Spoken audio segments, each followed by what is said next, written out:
the Russians are literally dying out. And the post-Cold War generation that was born through the 1990s was so small that the Russians were losing the capacity to field a regular army. So if they didn't do it now, they would lose the possibility, and they would be then unanchored in this kind of great open flat zone in the middle of Eurasia. And the next time there's a war, they couldn't stop it. So they're hoping to forward position what they've got left in these gaps. And Ukraine, unfortunately, is between them and two of the most important gaps. So it's not just that they're going for Ukraine, they're going for Moldova, they're going for parts of Romania and Poland and all of Estonia and Latvia and Lithuania. It's just a question of timing. But Ukraine is the flavor of the month. I kind of see this war as the last conflict of the Cold War, because as long as the Russians existed, and if their security was going to drive their decision making. So it's kind of like how the Civil War was the final war of the American Revolution.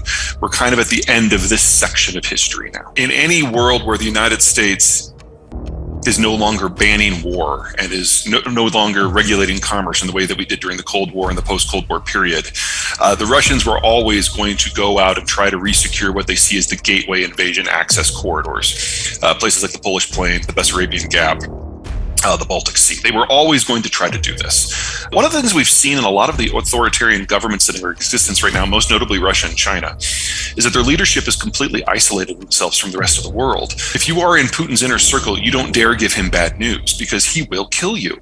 So there were a lot of assumptions that were made in the Kremlin that just have turned out to not be true. Now, in all due defense to Putin and the Kremlin, everyone in the West was thinking the same way.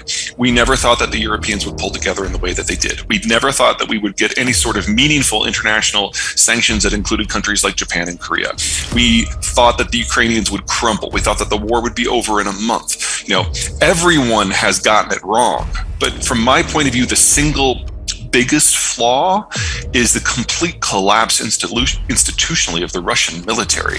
They are making mistakes that were worse than what the Iraqis did in 1992 or what they themselves did during the Chechen wars. Just that the inability of them to launch any sort of meaningful multi-domain operation in what we thought of as the second most advanced military in the world is just blows your mind and forces the Russians now to do siege mentality tactics where they just obliterate civilian infrastructure, because now that's the only way they can win the war. No one, even in Europe, anticipated this level of support. And everyone is taking any weapon system that they can that doesn't require a static footprint, so no jets, because that requires an airport or an airfield. But anything that can be carried or moved by truck that is not nailed down is being shipped in.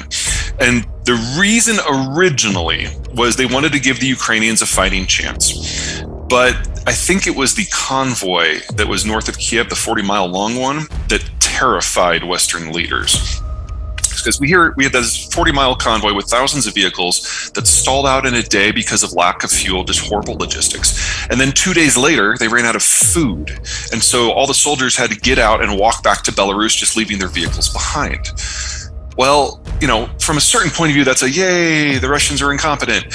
But until you realize that if there ever was a direct conflict between Western and especially American forces and Russian forces on the battlefield, the Russians would be obliterated. That's a bad thing, because it means that if Russia pushes through and captures all of Ukraine and then moves to its next stages, which are those gaps in Romania and Poland, for example, there will be a direct fight, and the Russians would be obliterated. And they would then face a simple choice. Do we go into a humiliating strategic withdrawal from which this country will never recover, or do we up the ante to include nukes? And so once that issue kind of sank in the White House and DOD, now we are almost desperate to send any possible weapon systems that we can. So this war is going to be incredibly bloody, because when the war started, the Ukrainians only had a few hundred Javelin anti-tank launchers, and they only had a few dozen Stinger anti-aircraft missiles. Well, that was before the Americans started supplying things in bulk. They're only now starting to arrive. So we're talking about the Russians suffering tank and air attrition at an order of magnitude higher than they are right now. And this has gone from an issue, well, we need to slow the Russians and extract a cost, but we know we can't win, to if we don't win, we are really risking a nuclear conflict. So we have to do everything we can short of regular direct intervention to crush the entire Russian system as quickly as possible. So Ukraine is now the field upon which this will all be determined.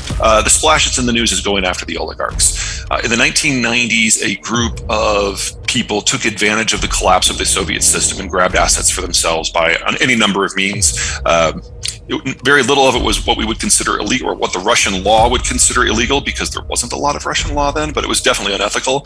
And they have now become multi-billionaires. This first batch of oligarchs, when Putin came in the year 2000, he brought them to heel. He made them a deal that if they stayed completely out of politics, he would not go after their assets. And so there's been this truce between them for the last 20 years.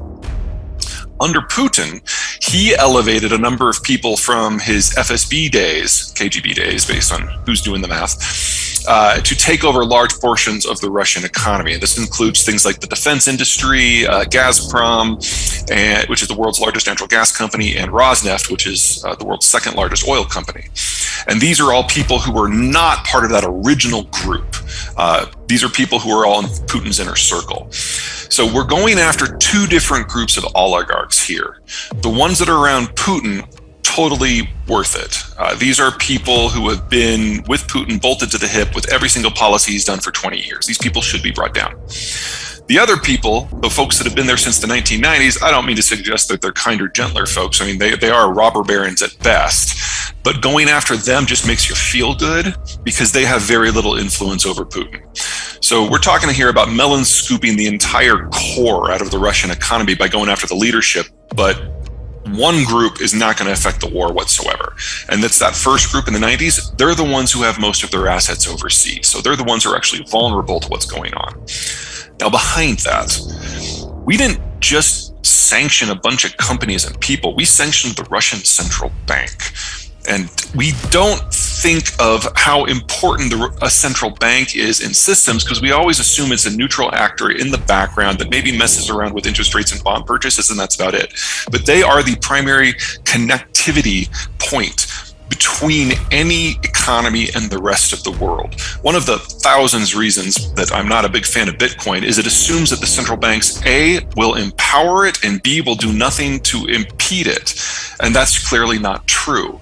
And in the case of the Russian central bank, they can no longer deal with any entity in any of these countries and access any currencies that are dollars, euros, yen, won, Australian dollars, Canadian dollars, Taiwanese dollars, and I'm sure I've met Swiss francs, and I'm sure I've left out a bunch. So anything that the bank tries to do anywhere cannot use any of those normal channels. And so among other things, that denied the Russians access to some 90% of their currency reserves. That means that when they sell oil, somebody has to physically do a transfer in a third party and fly the money into Moscow. This is not a tenable situation.